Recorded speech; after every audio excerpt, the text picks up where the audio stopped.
Hi, this is Diane Lovetobake, and what we're going to make are fudge cookies. This is a pretty quick and easy recipe. I like making the easy ones in particular, so let's get started. In my stand-up mixer, I'm going to start off using 1/2 cup of butter. Now, if you don't want to use butter, go ahead. You can use margarine. I've had it at room temperature and I did break it up. I think it's easier to cream that way. And I'll just get my mixer going here and to break up that butter and start creaming it.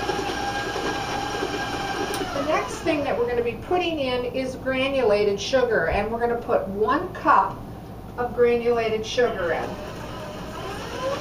And I'm going to raise my speed to get that all combined.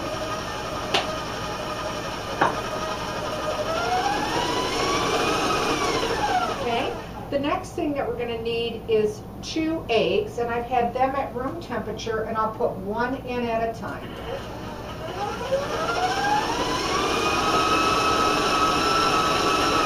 Once the egg has been blended, it's best then to put the second one in.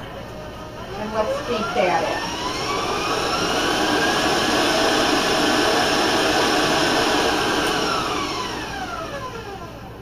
Okay. Just want to get to the sides here a little bit. Now you want to beat and beat this and cream it together till it becomes a bit fluffy as well as a pale yellow in color. And I think we're going to need just a few more seconds here of that.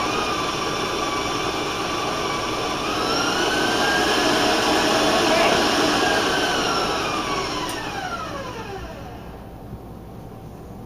And there we go. All right. The next thing that we're going to do is we're going to be putting in chocolate. And this is what really makes it why they call them fudge cookies. I went ahead and I melted 6 ounces of semi-sweet chocolate chips in my microwave, and then you do want to set it aside for the moment till it cools down a little bit, because we're going to mix it in of course with this mixture, and there's eggs, so you do want to have it cool.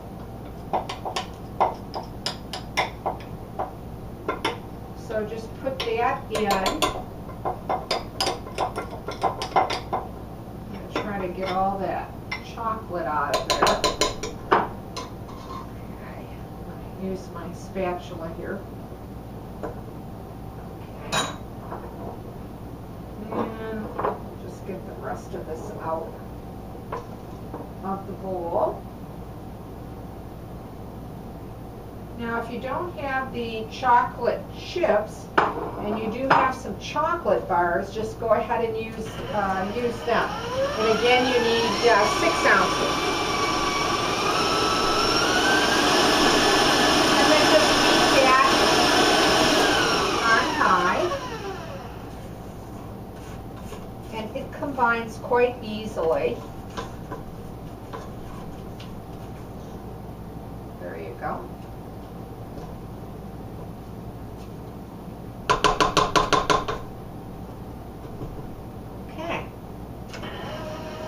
The next thing we're going to need and put in is 1½ cups of all-purpose flour and a dash of salt.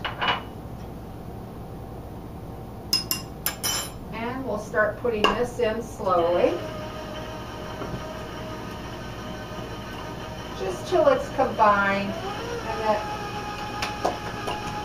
everything looks smooth.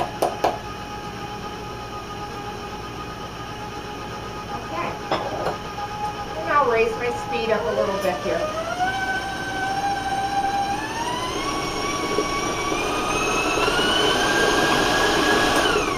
Okay, the last thing that you're going to need is nuts. And you can put anywhere from 1 cup to 1.5 cups of chopped walnuts or pecans or peanuts or whatever type of nut that you like. 1 cup is really sufficient, but if you like them really full of nuts, then go to 1½ cups of nuts with this recipe. And of course, if you don't want to use nuts, just leave them out. These cookies taste delicious without even putting in the nuts. Okay, I just want to get the sides here a little bit. Make sure that it's combined well. And take my paddle off here. Let's get the excess off. Okay, there we go. We'll set that aside. And then I'd like to show you what the cookie looks like, the cookie dough here looks like. And there we have it. Okay. Next, what you're going to need, of course, is a cookie sheet or cookie pan, and lightly grease it. And then with just a teaspoon, a rounded teaspoon, put the cookies, the cookie dough here on your tray, and you do want to space them about 2 inches apart. These cookies will spread and they do puff up, so you want to give them room. Now you're going to bake them at 375 degrees, and they're going to take you anywhere, they can from 10 minutes to 12 minutes. Start watching them though, because this cookie can burn very easily. So I really start watching mine around 8 or 9 minutes. But do space them out, because like I said, they will spread out and they do puff up.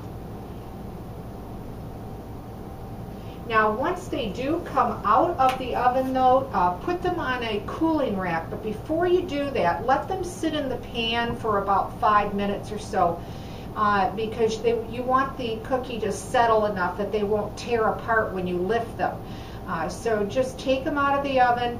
I actually put the pan right on my cooling rack. In about 3 to 5 minutes, then I remove the cookie and then put it back on my cooling rack. Let me rinse my hands real quickly here. So I'd like to show you the cookies and to tell you what else I did to really make them a fudge cookie. They come out really a beautiful brown cookie. They will have a puff top to them. And what I did was I melted in the microwave milk chocolate, about 8 ounces to 2 tablespoons of solid shortening. And then I just sprinkled some chocolate jimmies on the top. When you break the cookie open, it is a very chewy, moist cookie on the inside because it is fudge. These really resemble cookies that are sold in the store, but they're usually long and they're oblong in shape. They really taste fantastic. If you like chocolate and you like fudge, I think you're going to like this cookie. So give this recipe a try. If you do and you like it, leave a comment. I'd like to hear from you. And as always, thanks for watching, and please subscribe.